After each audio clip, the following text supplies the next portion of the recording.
Bună ziua la toată lumea.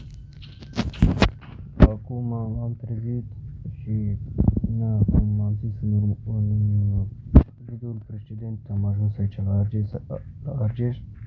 Asta este casa mea. Da, chiar acum m-am trezit. Nu știu ce s-a auzit pe aici. Nu știu, cred că echipaje pompieri, dar nu știu. Da. Ieri, cum am zis, m-am eliberat din închisoare și am venit aici acasă. Deci asta este casa mea, din câte o puteți vedea. Da, și asta este casa mea. Este o casă mai mare așa de fel, nu voi ați crezut că e vilă sau nu. Asta este casa mea. Aici am garajul, am scos eu mașina mea, am un BMW M3 92, să vă arăt. Da, deci asta este mașina pe care aveam în urmă cu 5 ani. Am achiziționat-o acum 7 ani, în 2017, un BMW M3 E92 de 180-220 cai putere, mai mi-amintesc cât are, dar este foarte puternică mașina. Este fabricat în Germania. Am adus-o din Italia de la 3 proprietari, am dat undeva la 6.000-7.000 pe vremea aia.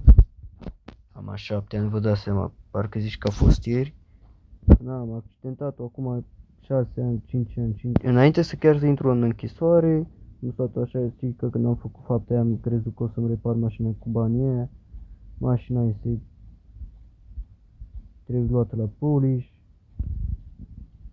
Trebuie să-i fac polish pe ea, are ceva ruginituri, dar pe partea aia, în tabla aici, cum ar fi înăuntru. Mă mir că nu are așa multă rugină pe afară. Și dacă vedeți, o roată e mai neagră, una e mai gri așa. Da. Aici geamurile saburite, mașina e accidentată, numărul habar n-am cum o sta el, în fine.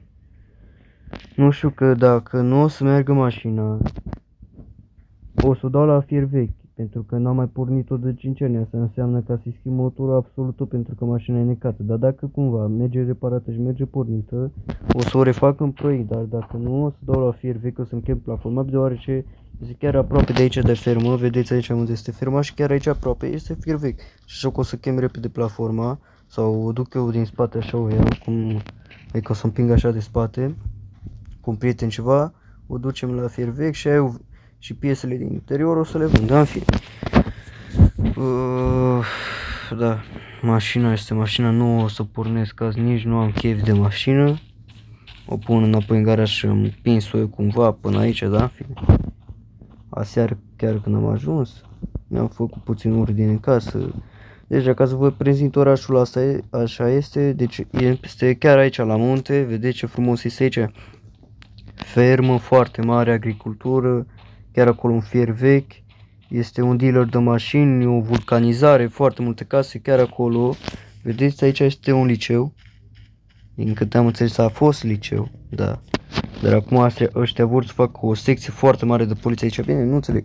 Deci ar vrea ei să facă o secție de poliție aici, adică mai pe scurt o închisoare în penitenciar, dar nu știu, sau primărie, încă primăria nu s-au hotărât și este proiectul de 3 ani.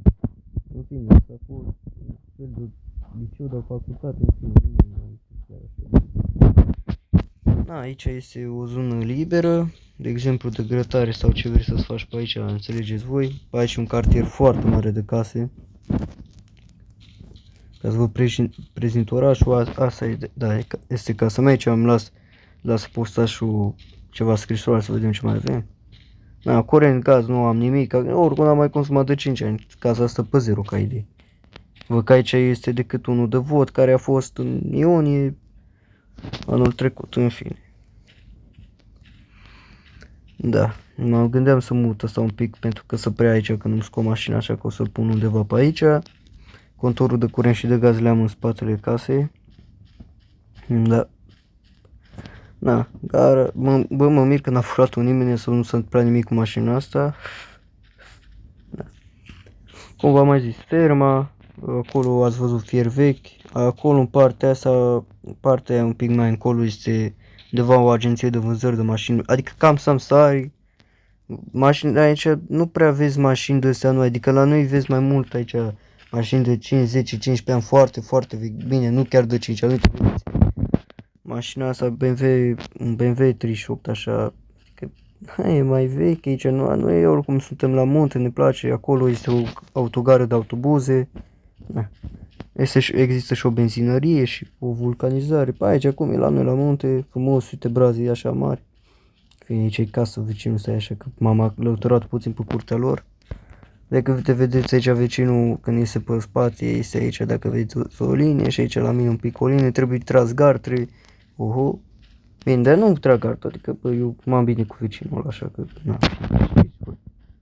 Mă gândeam să-mi pun o portiță de fapt, așa, n-am fi. Ia uite, vedeți aici mașini vechi de 15, 20, 25 de ani, aici așa se folosește la noi și sunt foarte bune. Da.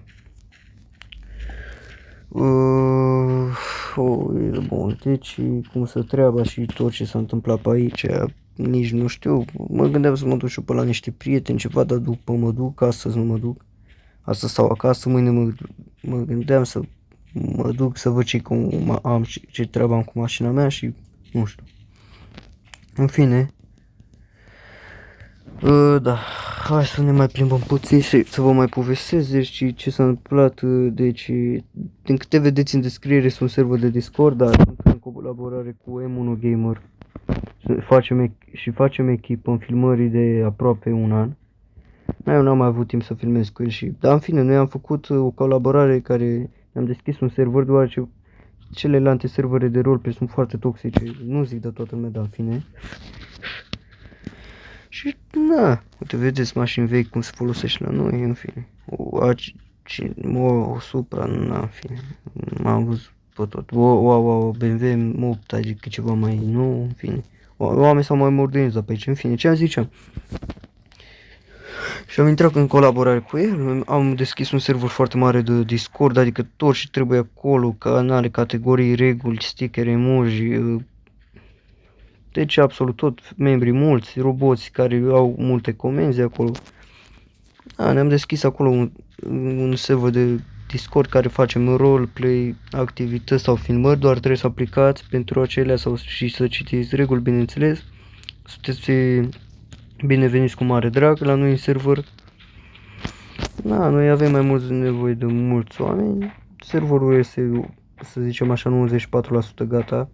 Lucrăm din octombrie la ele, wow, e foarte mult timp, dar din decembrie m-am apucat Big Brand că atunci am avut timp. Aici este și unde am zis fierul vechi de mașini, unde se dă la fier de mașini, în fine. Scuzați un pic, în fine. Da. Și cam asta a zis tot. Pe aici, cum am zis, o benzinărie, vulcanizări, pe aici, wow, e zona de munte până la urmă. În fine, vă așteptăm cu mare drag la noi pe serverul de Discord și cum am zis, facem roleplay, activități și filmări, doar să aplicați pentru ele și să citiți reguli și, în fine, și roleplay în weekend, în curs săptămânii, nu, da, v-ați prins voi. Da, ne vedem și la un următor video. Eu am fost Cătălin CPM și vă salut pe toți.